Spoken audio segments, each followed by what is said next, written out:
प्यारे साथियों नमस्कार। स्वागत है आप सभी को हमारे इस यूट्यूब चैनल संध्या साइंस क्लासेस पर। कैसे हैं आप लोग? मैं उम्मीद करता हूं आप सभी मस्त और स्वस्थ होंगे और अपने पढ़ाई पर ध्यान दे रहे होंगे।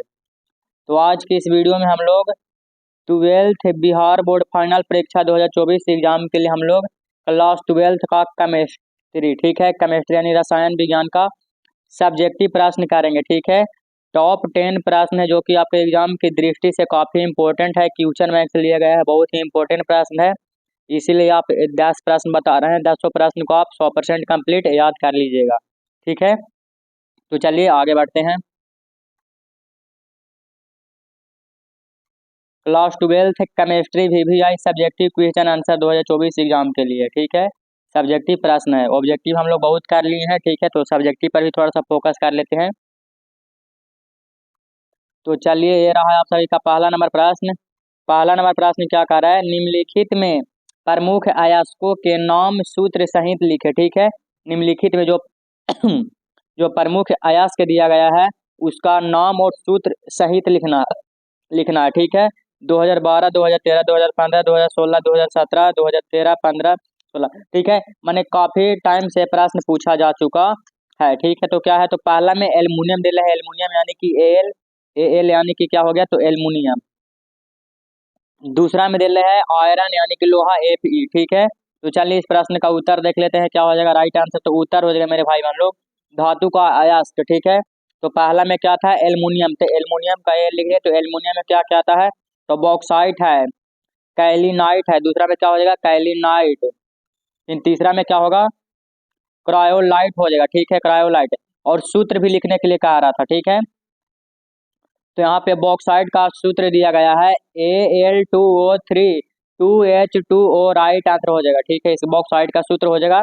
कैलिनाइट का सूत्र क्या होगा? तो Al2 into OH into 4Si2O5 हो जाएगा। ठीक है, एक कैलिनाइट का सूत्र है। इसके आगे हो जाएगा मेरे भाई बहन लोग, आगे है क्रायोलाइट। ठीक है, क्रायोलाइट का क्या होगा सूत्र? तो Na3Al6F हो जाएगा राइट आंसर। ठीक है, इसका सूत्र हो जाएगा। इधर इधर यास्क हो गया, इधर सूत्र हो गया। ठीक है, तो चलिए दूसरा में देख लेते हैं मेरे भाई बहन लोग। लोहा में क्या क्या होगा? Fe यानी कि लोहा, आयरन। ठीक है, इसमें हेमेटाइट हो जाएगा। हेमेटाइट का सूत्र क्या होगा? तो Fe2O3 हो जाएगा। दूसरे में होगा मैग्नेटाइट, तो इसमें हो जाएगा Fe3O4 हो जाएगा। आगे इसका है तीसरा में सीडेराइट यानी कि FeCO3, राइट आंसर हो जाएगा। ठीक है, तो आप सभी का पहला नंबर प्रश्न का उत्तर बता दिए। पहला नंबर प्रश्न VVI है मेरे भाई बहन लोग, VVI से VVI है, प्लीज आप लोग इसे 100% याद कर लीजिएगा। ठीक है, यही प्रश्न रहेगा, इसमें और भी कुछ जोड़ करके दे देगा, तो आप लोग बढ़िया से समझ के बना दीजिएगा मेरे भाई बहन लोग। हमें उम्मीद है आप लोग समझ गए होंगे, बना भी लेंगे। ठीक है, हाँ, तो इसको बना दीजिएगा। अगला प्रश्न की ओर बढ़ते हैं, यानी कि दूसरा नंबर प्रश्न है। तो दूसरा नंबर प्रश्न क्या कर रहा है? ध्यान दीजिएगा। नेटवर्क ठोस किसे कहते हैं? एक उदाहरण सहित दें। ठीक है, नेटवर्क ठोस किसे कहते हैं?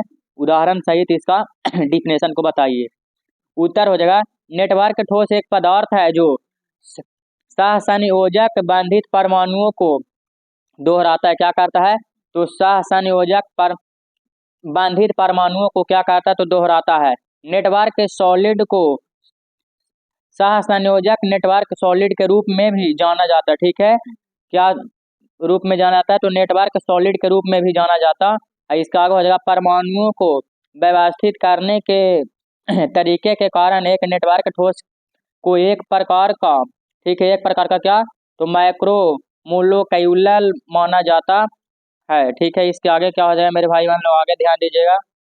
नेटवर्क ठोस या तो क्रिस्टल या तो आयनाकार ठोस हो सकते हैं। ठीक है, नेटवर्क ठोस जो है या तो क्रिस्टल होगा या तो आयनाकार होगा। ठीक है, इसका उदाहरण में इस प्रकार से हो गया। ठीक है, ऑब्जेक्टिव में प्रश्न रहेगा कि नेटवर्क ठोस कैसा होता है? तो चाहे तो क्रिस्टल होगा या तो आयनाकार हो जाएगा राइट आंसर। आगे बढ़ते हैं, दूसरा नंबर प्रश्न का उत्तर आप लोग को बता दें। दूसरा नंबर प्रश्न का अगला प्रश्न की ओर बढ़ते हैं, यानी कि तीसरा नंबर प्रश्न क्या है? ध्यान दीजिएगा। समुद्र के अंदर, ठीक है, समुद्र के अंदर गोताखोरों के, ठीक है, क्या कह रहा है? ध्यान दीजिएगा। गोताखोरों के श्वसन यंत्रों में ऑक्सीजन के साथ हीलियम भी मिश्रित रहता है। कारण बताइए, हीलियम भी काहे मिश्रित रहता है, इसका कारण क्या हो जाएगा। तो चलिए इस प्रश्न का उत्तर हम लोग देख लेते हैं। तो उत्तर हो जाएगा श्वास मिश्रण में हीलियम जोड़ने का मुख्य कारण हवा के नीचे नाइट्रोजन और ऑक्सीजन के अनुपात को कम करना है। क्या है, ऑक्सीजन के अनुपात को क्या करना है, तो कम करना है, जिससे गैस मिश्रण को गहरी गोता लगाने पर सुरक्षित रूप से सांस लेने की अनुमति मिलती है। क्या, तो सुरक्षित रूप से सांस लेने की अनुमति मिलती है। नाइट्रोजन के कम अनुपात की आवश्यकता होती है, ठीक है, ताकि नाइट्रोजन के मादक द्रव्य और गैस के अन्य शारीरिक प्रभावों को ठीक है, शारीरिक प्रभावों को गहराई से कम किया जा सके। ठीक है, क्या, तो गहराई से कम किया जा सके। इसके आगे मेरे भाई बहन लोग हैं, क्या ध्यान दीजिए, ऑक्सीजन का कम अनुपात गहरे खोता लगाने पर ऑक्सीजन विषाक्तता के जोखिम को कम करता है। ठीक है, विषाक्तता को जोखिम को क्या करता है, तो कम करता है। इस बात को आप लोग ध्यान दीजिएगा। तो तीसरा नंबर प्रश्न का उत्तर कंप्लीट हो गया। अगला प्रश्न की ओर बढ़ते हैं यानी कि चौथा नंबर प्रश्न है, ओजोन के विरंजक चूर्ण को बताएं। ठीक है, ओजोन के विरंजक गुण को बताएं। ठीक है, ओजोन के विरंजक गुण को क्या करना, तो बताना है। तो चलिए इस प्रश्न का उत्तर देख लेते हैं। उत्तर क्या हो जाएगा, उत्तर हो जाएगा ओजोन की विरंजन क्रिया इसकी ऑक्सीकरण शक्ति के कारण है। ठीक है, ऑक्सीकरण शक्ति के कारण है। ओजोन प्रबल विरंजक एजेंट के रूप में कार्य करता है। ठीक है, इसमें इसके आगे क्या हो जाएगा, इसमें ऑक्सीजन के साथ साथ नवजात ऑक्सीजन का उत्पादन करने की क्षमता है। नवजात ऑक्सीजन का यह उत्पादन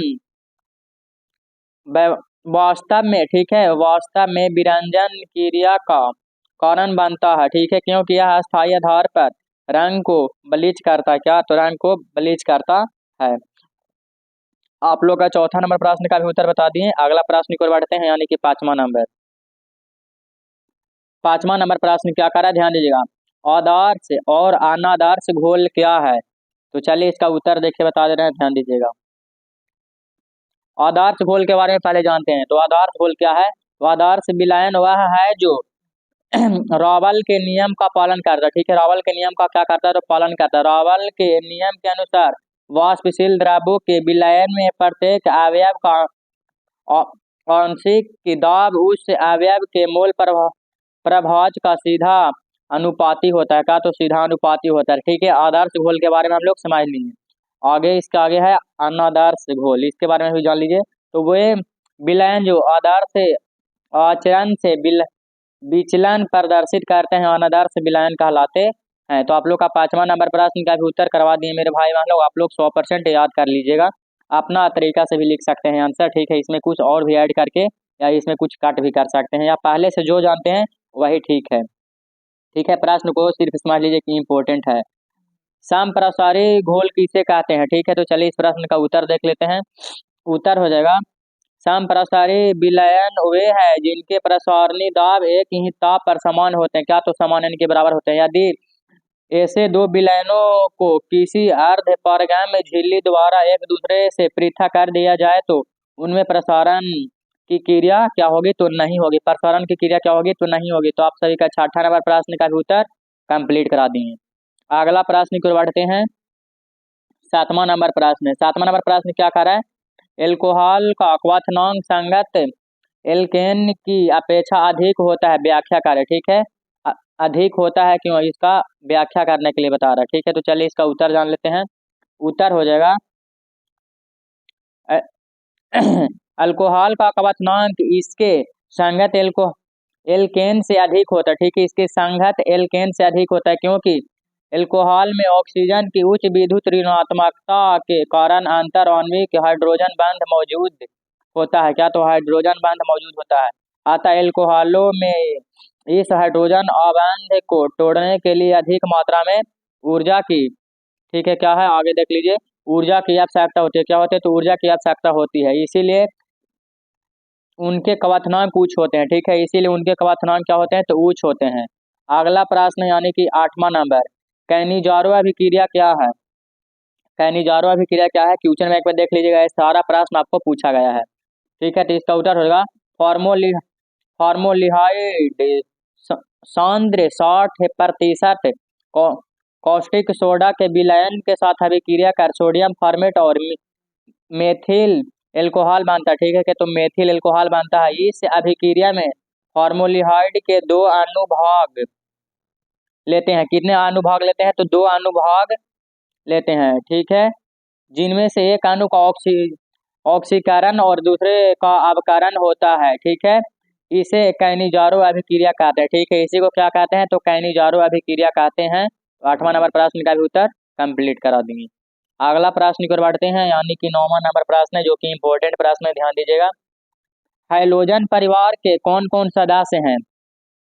हाइलोजन परिवार के कौन कौन से सदस्य हैं? फ्लोरीन, तो फ्लोरीन का संकेत F होता है।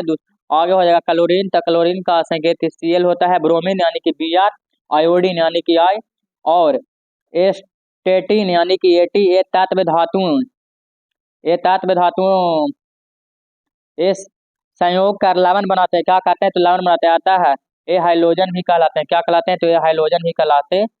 अगला और आज का लास्ट प्रश्न मेरे भाई बहन लोग, 10वां नंबर प्रश्न का रहा है, नाइट्रोजन के अणु कम क्रियाशील क्यों होते हैं? नाइट्रोजन के अणु है जो कम क्रियाशील क्यों होते हैं? तो चलिए इस प्रश्न का उत्तर देख लीजिए क्या हो जाएगा। उत्तर हो जाएगा, 2 नाइट्रोजन परमाणु त्रिक बंध द्वारा जुड़े होते हैं। ठीक है, त्रिक बंध द्वारा जुड़े होते हैं। नाइट्रोजन परमाणु के बहुत छोटे आकार के कारण त्रिक बंध की लंबाई भी बहुत छोटी होती है, जिसके कारण बंध की वियोजन ऊर्जा बहुत अधिक होती है। क्या? तो वियोजन ऊर्जा क्या होती है? बहुत अधिक होती है। यही कारण है कि नाइट्रोजन के अणु कम क्रियाशील होते हैं। क्या? तो नाइट्रोजन के अणु कम क्रियाशील होते हैं। तो आप लोग का मेरे भाई वालों ध्यान दीजिएगा, आज की इस वीडियो में हम 10 सब्जेक्टिव प्रश्न आप लोग के बताए हैं। कितने? तो 10 सब्जेक्टिव प्रश्न बताए हैं, जो कि आपके एग्जाम की दृष्टि से काफी इंपॉर्टेंट है। ठीक है, इसे आप लोग 100% प्लीज याद कर लीजिएगा मेरे भाई बहन लोग। ठीक है, अगर जो भी प्रश्न बताएं इस प्रश्न का उत्तर पहले से जानते हैं तो बढ़िया है, नहीं जानते तो इसे याद कर लीजिएगा। सारा प्रश्न क्वेश्चन बैंक से है और सारा VVI इंपॉर्टेंट प्रश्न है।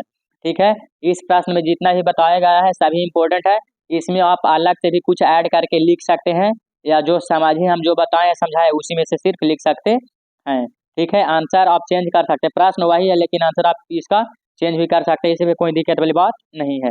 या जो आपको टीचर बताए होंगे, सर पहले बताए होंगे, वही भी याद है तो बढ़िया बात है। ठीक है, प्रश्न सिर्फ यही रहेगा। आगे है मेरे भाई बहन लोग, ध्यान दीजिए, आगे है लाइव क्लासेस का समय। लाइव क्लासेस का टाइम टेबल जान लीजिए। ठीक है, 6 बजे AM यानी कि मॉर्निंग में 6 बजे होता है। ठीक है, क्लास। फिर दूसरा होता है 2 बजे 2 PM में होता है।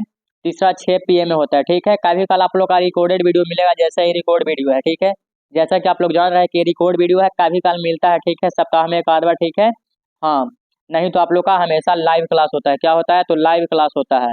तो लाइव क्लासेस का टाइम टेबल जान लीजिए, 6 बजे होता है, 2 बजे होता है, और फिर 6 बजे शाम में होता है। 6 बजे भोर में, 6 बजे शाम को, और 2 बजे दोपहर में होता है। ठीक है, हाँ, तो आप लोग इस टाइम पे जरूर जुड़िए मेरे भाई बहन लोग। अगर आपका भी एग्जाम 2024 में देना है, ठीक है, 2024 में देना है, अब जल्दी ही आ गया टाइम आप लोग का। ठीक है, और आप सभी से एक ही रिक्वेस्ट और रहेगा कि आपके जितने भी भाई बहन लोग हैं जो कि जिनका एग्जाम 2025 में देना है, तो आप सही भाई बहन लोग हमारे चैनल के बारे में अपने बहन भाई लोग को जरूर बताइएगा, ताकि आपके छोटे बहन हैं, फ्रेंड्स लोग, भाई लोग सभी हमारे चैनल से जुड़ सकें और पढ़ें। इसका PDF आप लोग का व्हाट्सएप ग्रुप, टेलीग्राम ग्रुप में भेज देंगे। बिल्कुल फ्री PDF है। ठीक है, तो 2024 का तैयारी तो लगभग अब खत्म ही होने जा रहा है, जल्द ही आप लोग का एग्जाम होगा। उसके बाद 2025 की तैयारी में हम लग जाएंगे। तो आप सभी भाई बहन लोग अपने दोस्त को हमारे चैनल के बारे में बताइए और जोड़िएगा। आपका बहुत बहुत धन्यवाद हमारे साथ इतना टाइम देने के लिए। ठीक है, तो वीडियो पसंद आई होगी तो लाइक, हमारे चैनल पर नए होंगे तो सब्सक्राइब। आज की इस वीडियो में इतना ही, मिलते हैं अगले क्लासेस में, तब तक के लिए धन्यवाद, नमस्कार।